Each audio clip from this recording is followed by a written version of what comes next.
Hello students, आज हम बात करेंगे क्लास 10th की एक्सरसाइज 8.1 का क्वेश्चन नंबर 4। क्वेश्चन में गिवन है 15 cot A equal to 8, then find sine A and secant A. कह रहा है क्वेश्चन में कि आपको अगर 15 कोट ए इक्वल टू 8 ये गिवन है तो इसका यूज़ करके आप साइन ए और सीकेंट ए की वैल्यू फाइंड आउट करें। तो देखिए, सबसे पहले हम क्या करते हैं, इस वैल्यू से हम कोट ए की वैल्यू फाइंड आउट करते हैं। कोट ए इक्वल टू 8, 15 इधर आके डिवाइड में हो जाएगा। Cot A equal to 8 upon में 15 आ गया। अब साइन और सीकेंट की वैल्यू हमें फाइंड आउट करनी है, तो हमने एक रूल पढ़ा हुआ है कि P B P upon H H B. इसका अगर हम यूज़ करें तो यहाँ से ये फर्स्ट वैल्यू रेशियो जो होता है साइन के लिए होता है, दूसरा कोस के लिए और थर्ड वाला टेन के लिए। इन तीनों का यूज़ करके बाकी के तीनों को हम फाइंड आउट कर सकते हैं, क्योंकि बाकी के तीनों इन्हीं तीनों का रेसिप्रोकल होते हैं। तो सबसे पहले अगर बात करें साइन ए की, तो साइन के लिए हमें परपेंडिकुलर अपॉन में हाइपोटेन्यूज चाहिए। अब यह इस कोट ए का अगर हम देखें, कोट ए होता है टेंजेंट ए का, यानी टेंजेंट का रेसिप्रोकल। टेंजेंट अगर पी अपॉन बी है तो इसका अगर हम उल्टा करेंगे, रेसिप्रोकल करेंगे, तो ये बनेगा बी अपॉन पी, जो कि कोट हो जाएगा। बी यानी बेस अपॉन परपेंडिकुलर। तो यहाँ पर हमें बेस अपॉन परपेंडिकुलर यानी बेस गिवन है और परपेंडिकुलर। तो सबसे पहला हमारा काम है किसी राइट एंगल ट्राइंगल के लिए हाइपोटेन्यूज निकालना, तभी हम साइन और बाकी वैल्यूज फाइंड आउट कर सकते हैं। तो मैं यहाँ पर एक राइट एंगल ट्राइंगल बनाता हूँ। सपोज ये आपका राइट एंगल ट्राइंगल है और यहाँ पे हमें बेस और परपेंडिकुलर गिवन है, साथ में कोट के साथ एंगल ए है। इट मीन्स ये इन दोनों में से कोई एक एक्यूट एंगल होगा, या तो यहाँ पे होगा या यहाँ पर होगा। सपोज मैं यहाँ पर एंगल ए मान लेता हूँ, तो क्वेश्चन में कहीं पे नहीं बता रखा कि एंगल बी 90 डिग्री है या सी, तो आप अपनी मर्जी से यहाँ पर बी या सी को मेंशन कर सकते हैं। बी एंगल यहाँ पर 90 डिग्री।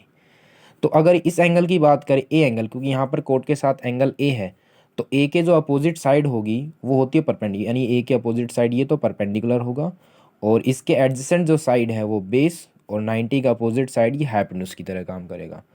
अब अगर कोट की हम बात करें तो कोट होता है टेंजेंट का रेसिप्रोकल, यानी बेस अपॉन परपेंडिकुलर। अगर हो ये होगा base upon perpendicular equal to ये आएगा 8/15।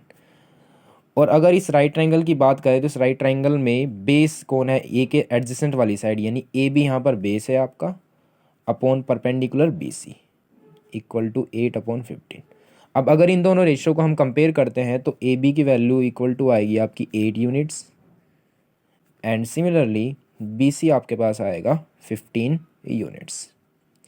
दो साइड आपके पास हैं। अब थर्ड साइड निकालने के लिए हम पाइथागोरस का यूज़ कर सकते हैं यहाँ पर, यूजिंग पाइथागोरस थ्योरम।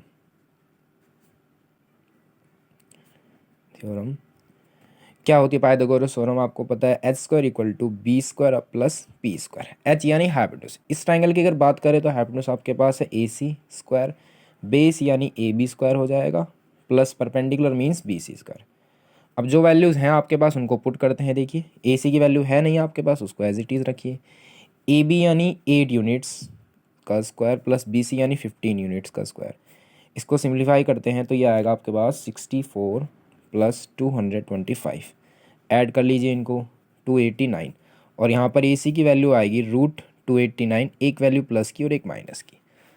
अब अगर हम बात करें ए सी इक्वल टू 289 का जो रूट होता है वो होता है 17 प्लस माइनस, लेकिन ए सी यहाँ पर साइड है यानी लेंथ, जो कि कभी नेगेटिव हो नहीं सकती, तो इट मीन्स नेगेटिव वाली वैल्यू रिजेक्ट हो जाएगी। तो यहाँ से ए सी की वैल्यू आपके पास आ गई 17 यूनिट।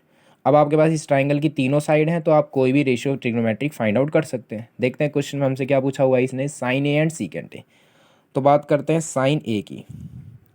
साइन ए अगर यहाँ से कंपेयर किया जाए, यानी यहाँ से वैल्यू फाइंड आउट करें, साइन होगा P upon H, P upon H, P यानी परपेंडिकुलर, और यहाँ पर एंगल ए है, इस एंगल ए के लिए परपेंडिकुलर अपोजिट साइड होती है जो कि बी सी है, और बी सी की वैल्यू हमारे पास है 15। तो मैं यहाँ लिख देता हूँ बी सी अपॉन हाइपोटेन्यूज आपका 90 का अपोजिट साइड, यानी किसी भी राइट ट्राइंगल की सबसे ग्रेटेस्ट साइड होती है, यानी कि ए सी।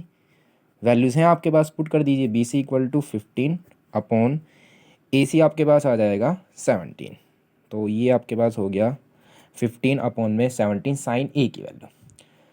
नाउ नेक्स्ट जो वैल्यू आपको फाइंड आउट करनी है क्वेश्चन में, आपको सीकेंट ए। तो यहाँ पर आपका secant A equal to, secant A क्या होता है, सीकेंट कोस का रेसिप्रोकल होता है। आपको इंट्रोडक्शन में बताया गया था कि सीकेंट कोस का रेसिप्रोकल, कोस अगर बी अपॉन एच होता है तो रेसिप्रोकल मतलब इसका अगर हम उल्टा कर देते हैं तो ये एच अपॉन बी बनेगा, यानी कि आ जाएगा एच अपॉन बी। एच यानी हाइपोटेन्यूज। अब इस राइट ट्रायंगल का हाइपोटेन्यूज क्या है आपको पता है, ए सी, जो वैल्यू हम फाइंड आउट कर चुके हैं 17, यानी मैं लिख देता हूँ इसको ए सी अपॉन बेस, एंगल यहाँ पर देखिए एंगल ए ही है तो हम ए एंगल के लिए ही बात करेंगे, परपेंडिकुलर बेस और हाइपोटेन्यूज की। हमें यहाँ चाहिए बेस, एंगल ए के लिए बेस हो जाएगा बेटा ए बी, तो अपॉन में हो गया ये ए बी। ए सी की वैल्यू है 17 अपॉन ए बी की वैल्यू आपके पास जो आपको गिवन है क्वेश्चन में 8 यूनिट, तो आपका ये आ गया 17 अपॉन 8। तो इसी तरह से हम साइन ए की वैल्यू हमने फाइंड आउट की और सीकेंड ए की। अगर क्वेश्चन में बोलता कि बाकी वैल्यूज़ भी फाइंड आउट कीजिए तो हम कर सकते थे, क्योंकि तीनों साइड है हमारे पास, परपेंडिकुलर बेस और हाइपोटेन्यूज। मेन इसमें ध्यान आपको ये रखना है कि यहाँ पर ट्रिग्नोमेट्रिक रेशियो के साथ जो एंगल है उस पर आपकी तीनों साइड डिपेंड करेगी कि जो एंगल यहाँ पर मेंशन किया गया है उसके अपोजिट साइड परपेंडिकुलर, इसके एडजेसेंट वाली साइड जो 90 डिग्री के साथ है वो बेस होगा, और 90 के अपोजिट यानी कि जो सबसे ग्रेटेस्ट साइड होती है किसी भी राइट ट्रायंगल की वो क्या होती है, हाइपोटेन्यूज होती है। ठीक है बेटा, तो ये था आपका एक्सरसाइज 8.1 का क्वेश्चन नंबर 4। नेक्स्ट वीडियो में हम डिस्कस करेंगे क्वेश्चन नंबर 5।